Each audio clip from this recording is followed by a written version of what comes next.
जय जय रघुवीर समर्थ। गुरुर्ब्रह्मा गुरुर्विष्णु गुरुदेवो महेश्वरः। गुरु साक्षात् परब्रह्म तस्मै श्री गुरुवे नमः। तस्मै श्री गुरुवे नमः। यूट्यूब चैनल से मैं सुरेश तोफाने वाले सभी आदरणीय श्रोताओं को नमस्कार, विनम्र अभिवादन। आज शनिवार दिनांक 26 अप्रैल, माह का अंतिम शनिवार। मित्रों, बहुत ही दुख के साथ कहना पड़ रहा है कि 22 अप्रैल 2025 का दिन देश के इतिहास में काला दिवस के रूप में मनाया जाएगा। कश्मीर के पहलगांव में टूरिस्ट लोगों पर जघन्य अपराध हुआ। वहाँ लोगों को धर्म पूछ कर मारा गया, उनकी हत्या की गई। और ये हत्या करने वाले पाकिस्तान में रहने वाले आतंकवादी हैं, जो सभी नवयुवक हैं। इन्होंने ऐसा क्रूर कर्म किया है जिसे किसी भी प्रकार से क्षमा नहीं किया जा सकता, बल्कि उन्हें तो उसी प्रकार की सज़ा होनी चाहिए जैसे उन्होंने निरपराध हिंदू टूरिस्टों को दी।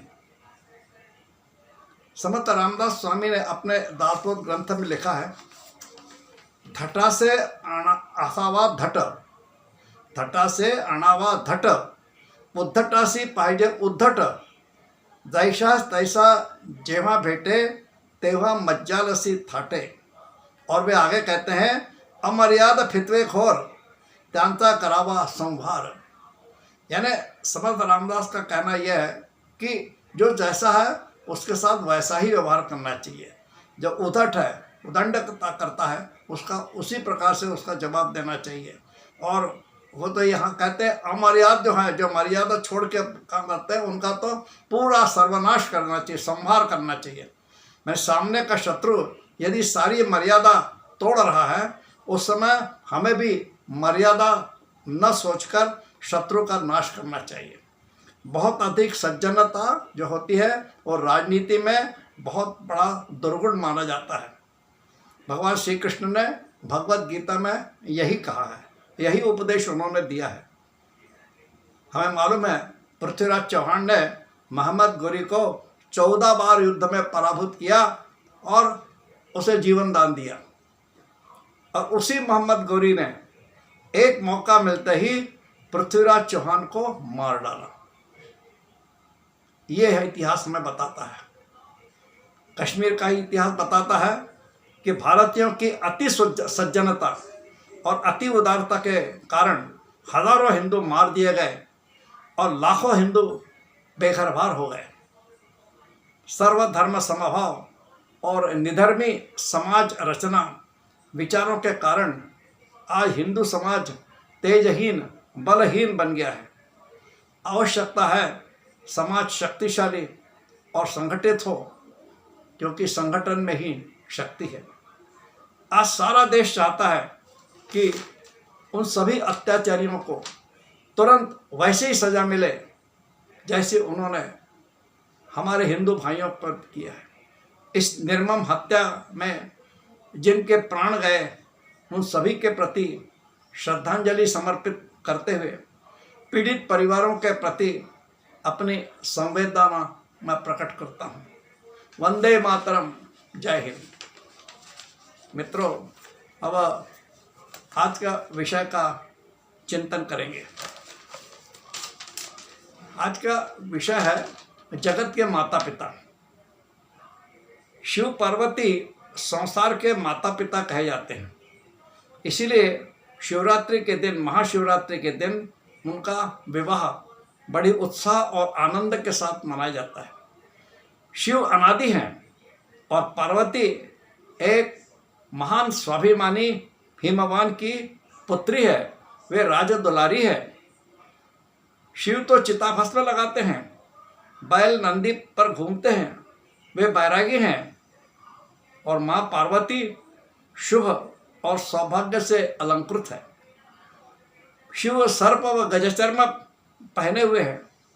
पार्वती के हाथों सदैव मंगल ध्वनि और शिवजी के यहाँ स्मशान जैसा हाहाकार। संसार में यह एक बेमिसाल जोड़ी है और यह जोड़ी प्रेम तथा समर्पण का अलौकिक उदाहरण है। एक श्लोक के अनुसार मतलब होता है कि जगत का कल्याण करने वाले नवयौवन युक्त आपस में आलिंगित शरीर धारण करने वाले को नमस्कार। वृषभ चिन्ह जिनके ध्वज पर है ऐसे शंकर व पर्वत कन्या पार्वती को नमस्कार। उन्हें अर्धनारी नटेश्वर भी कहा जाता है। ब्रह्मा ने जब सृष्टि का निर्माण किया तब नर तथा नारी ये दोनों गुण भगवान के पास थे, या यूं कहें कि नरत्व और नारीत्व एक दूसरे में आलिंगित है। दर्शन शास्त्र के अनुसार स्त्री और पुरुष के गुणों का एक होने को ही पार्वती परमेश्वर कहते हैं। शिव और पार्वती दोनों ही आलिंगित है, वे एक ही भगवान के रूप हैं, लेकिन उनमें नरगुण और नारी गुण का मिश्रण होने से अर्धनारी नटेश्वर कहा जाता है। स्त्री तथा पुरुष के गुण एक दूसरे में समाहित है। पौरुष के साथ करुणा है, क्योंकि परिपूर्ण जीवन के लिए दोनों आवश्यक है। पौरुष भी चाहिए और करुणा भी चाहिए। उसी प्रकार विवेक के साथ प्रेम भी चाहिए, कर्तव्य के साथ वत्सलता भी चाहिए। ये दोनों मतलब पुरुष गुण और स्त्री गुण ये दोनों एक साथ होने चाहिए, और इसीलिए अर्धनारी नटेश्वर कहा गया है। उपनिषद में कहा है, रुद्रो नर उमा नारी तस्मै तस्यै नमो नमः। रुद्रो ब्रह्मा उमा वाणी तस्मै तस्यै नमो नमः। रुद्रो विष्णु उमा लक्ष्मी तस्मै तस्यै नमो नमः। ऐसा भी कहते हैं कि रुद्र सूर्य है और उमा उनकी प्रभा है। रुद्र फूल है और उमा उस फूल की सुगंध है, तथा रुद्र यज्ञ है और उमा उसकी वेदी है। इस प्रकार सृष्टि के अनुसार दो मूल तत्व माने जाते हैं, प्रकृति और पुरुष। दोनों के आधार से, दोनों के सहयोग से ही सृष्टि का निर्माण हुआ है। तात्पर्य है कि अर्धनारी नटेश्वर ये पुरुष और प्रकृति, उमा और महेश नर तथा नारी के संयोग के प्रतीक है। पार्वती संसार की पहली नारी है जिन्होंने कठोर संयम व व्रत धारण किया और ऐसे ब्रह्मचारी से प्रेम करने का दुस्साहस किया जो स्वभाव और प्रकृति में असाधारण है। शिव सर्प और सिर्फ तपस्या करते हैं, वे तपस्या की भाषा जानते हैं। इसलिए पार्वती अपने प्रेम को तपस्या में बदल देती है। पार्वती की तपस्या क्या है? उनकी तपस्या इन्हें सूखे पत्ते खाना, धुआं पीना या बिल्कुल निराहार रहना। शिव तो प्रेम को जानते ही नहीं, वे योगी हैं, वे काम का दहन कर चुके हैं। शिव अखंड ध्यान में रहते हैं और उस स्थिति में जिसमें कोई भी दूसरे विचार उनमें आ ही नहीं सकते, प्रवेश कर नहीं सकते। लेकिन प्रेम की तपस्या का बल अद्भुत है। वहाँ पार्वती का प्रेम शिव जी के ध्यान में प्रवेश कर जाता है। ध्यान भंग हो गया और तापसी कन्या पार्वती की पवित्र सुंदरता पर शिव जी मोहित हो गए। पार्वती के प्रणय वेदन के आगे शिव लाचार हो गए और शिव यानी वैराग्य का श्रृंगार हो गया। तभी हिमवान और मैना ने पार्वती का कन्यादान किया और कहते हैं 33 करोड़ देव देवता का इस विलक्षण विवाह में ये साक्षी थे।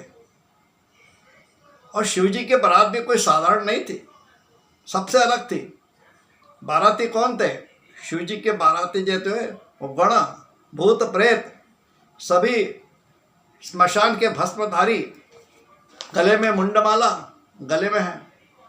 और हमारे दूल्हा जो है शंकर जी, उनको तो देखकर पार्वती माता मैना घबरा गई। पार्वती की माता मैना घबरा गई कि मेरे दामाद का श्रृंगार कैसा है। सिर पर जटाएं हैं, शरीर पर पूर्ण शरीर पर भस्म लगाए हैं, गले में सर्प की माला है और रक्त रंजित गजचर्म पहने हुए हैं, नंदी पर सवार है।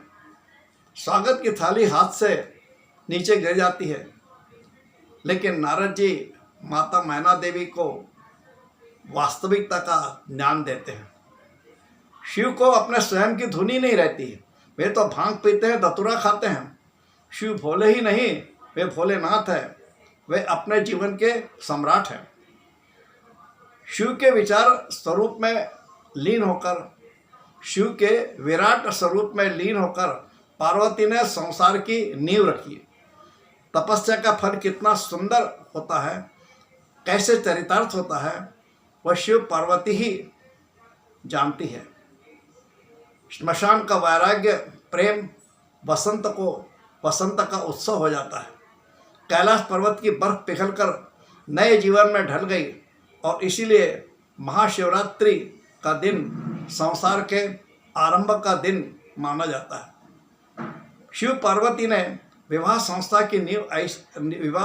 की नींव रखी और पराक्रमी संतान से समृद्ध आदर्श परिवार हमारे सामने रखा। शिव पार्वती संसार के माता पिता माने जाते हैं।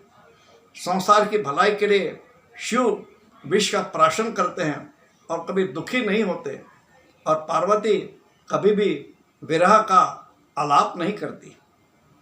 शिव पार्वती का मिलन यानी दो तपस्याओं का मधुर मिलन, श्रद्धा और विश्वास का मिलन, शिव और शक्ति का मिलन, कोमलता और कठोरता का मिलन, राग और विराग का मिलन, रति और निर्वेद का मिलन, अनूठा सामंजस्य है। कहते हैं शिव और पार्वती को अलग करके देखना पाप है, ठीक वैसा ही जैसे माता पिता को अलग करके देखना पाप है। संसार की एकमेव अद्भुत दंपत्ति जो जगत के माता पिता हैं, शिव पार्वती के विषय में हमने थोड़ा चिंतन किया। आपको कैसा लगा कृपया कमेंट्स करें, शेयर करें, मेरे चैनल को सब्सक्राइब करें। कर्पूर गौरम करुणावतारम संसार सारम हृदयेन्द्रहारम सदा वसंतम हृदयारविंदे भवम भवानी सहितं नमामि, भवम भवानी सहितं नमामि। ओम नमः शिवाय, नमः शिवाय, नमः शिवाय। धन्यवाद। मेरे चैनल को अधिक सब्सक्राइब करें। धन्यवाद। जय श्री राम।